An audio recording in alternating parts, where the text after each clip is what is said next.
What's up, YTPC? Uncle Willie coming to you from the Mobile Lounge. Tuesday.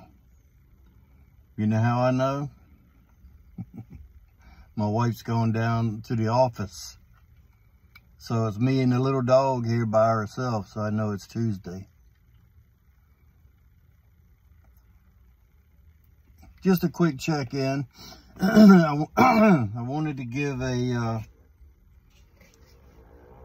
review, result, update, whatever it would be, for the beef ribs that I cooked yesterday.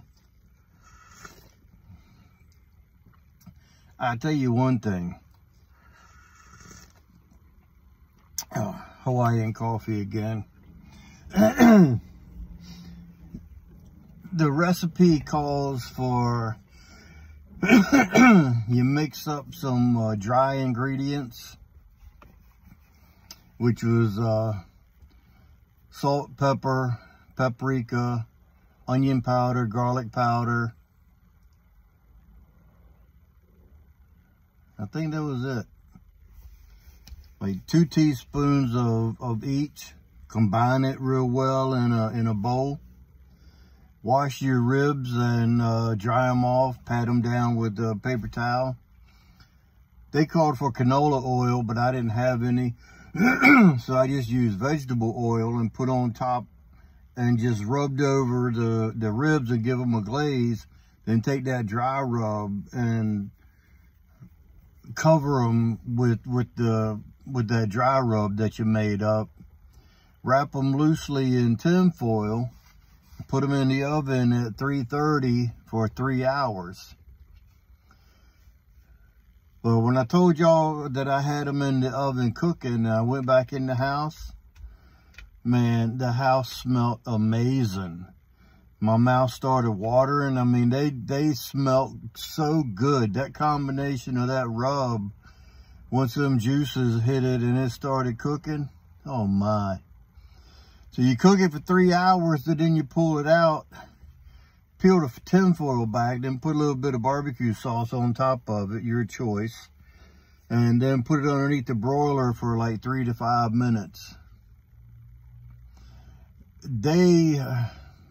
I've never had beef ribs. I cook baby back pork ribs all the time. But man, these things were good. The meat actually pulled off the bone, and it kind of looked like a roast. The way, you know how when you cook a roast, it's kind of stringy. That's what it kind of looked like, but it wasn't dry or chewy like a roast will get if you don't cook it in a crock pot for 3 days. Not really 3 days, but if you don't cook it long enough, it's tough and chewy and it dries out quick. This stayed moist the whole time we ate dinner. So they turned out very good. I was, pardon me, I was impressed with them. So I made a comment on the YouTube channel that I saw the recipe on. I commented on there and told her that her recipe was delicious, that I made the ribs yesterday, and they were phenomenal. I mean, they were awesome. I gotta say, for my first time making them, they turned out pretty damn good. Even though they cooked themselves, really. You put them in the oven and just walk away. But it's really no difference than smoking a pork butt or something. You turn your smoker on and put the butt in and walk away. Slow and low and slow, and they turn out perfect. So anyway, enough with the ribs.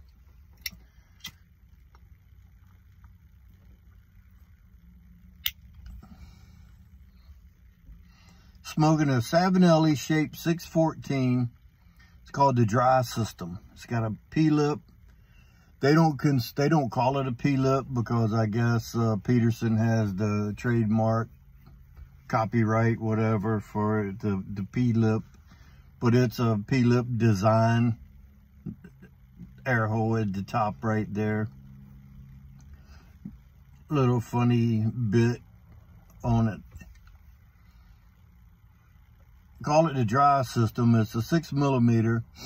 I got a 6mm balsa system filter in it. I wasn't so sure about it. See, I take my filters and I run my knife down the top, the triangle shape, and I run my knife down the top of one to take off just a little shaving all the way across it. That helps to draw better through the stem. A lot of times when you put it in there, if you put it in too far and it hits the back part of the stem, it'll restrict the draw before you even put it back in the pipe, back into the stummel.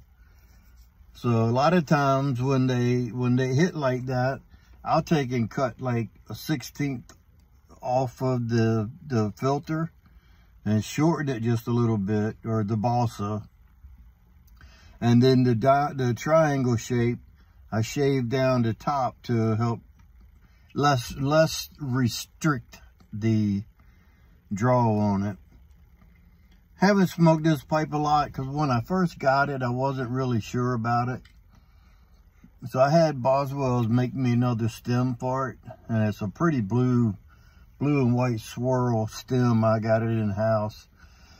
I've showed it before, but I wanted to give it a try again because I'm thinking about buying a Peterson P-lip here in the near future. So I wanted to give the P-lip another chance.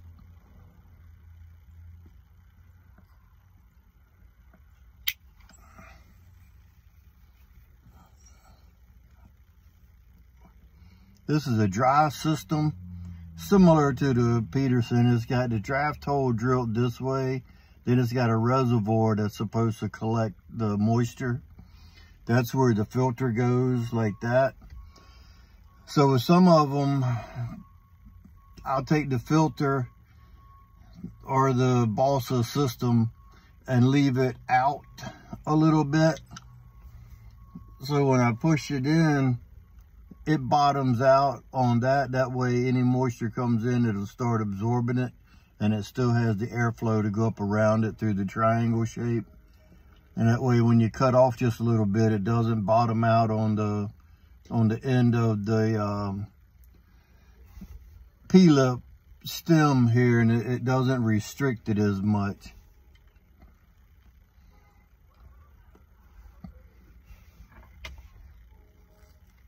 And in it, Sam Galwith, and it is 1792 Flake. So my first batch that I acquired last year. So it's close to a year old.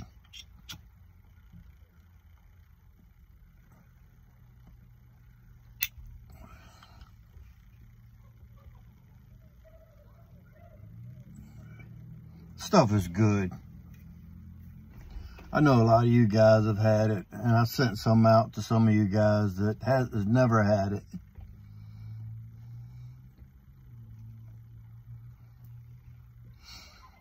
Even with it being like a year old, when I opened a jar, I got 3 different jars of it, and plus I still got those 2 half-pound boxes that I never opened. But I got 3 jars, huge jar, it's a quart jar, I guess, and then another two more jars that are like pint size, and they're all full. But even the oldest one, when I took it off and put a couple flakes out to break up, the tonka bean just overwhelms the aroma, but it doesn't overwhelm the taste. You get some tonka bean in the background and through the retrohale, but mostly it's just a smooth, smoky, creamy, delicious smoke. Those that had it, you know. Some people had it, don't like it. No tongue bite whatsoever. I can smoke this all day.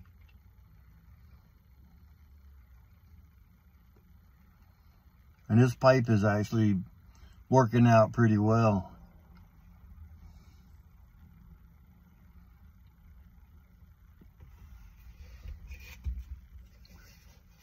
Very nice. The temperature is, it's beautiful out, man. This climate change, I can dig it. I know it's going to get cold again. Hell, we're only halfway through, about a third of the way through January. Still got February and March. Sometimes March is pretty brutal.